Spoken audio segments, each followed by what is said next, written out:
Rusiyanın prezidenti Putin Ukrayna-Rusiya müharibəsinin bitməsini istəmir. Müharibədən sonraki problemləri aradan qaldırmaq gücündə deyil. Yaralılar saysız hesabsız, itkilərin isə sayı yoxdur. Ölənlər isə saya gəlməz. 1 milyondan çox itki var. Hələ qaçqınları demirəm. Gizlətmək isə mümkün olmayacaq. Rusiya tam dəyişəcək. İnsanlar həm aktivləşəcək və vəhşiləşəcəklər. Rusiya gücdən düşəcək.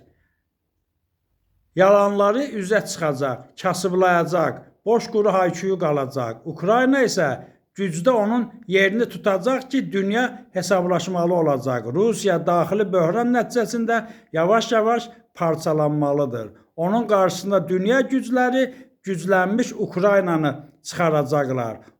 Ukrayna Avropanın qalxanına çevriləcək. Yaşayarıq, görərik.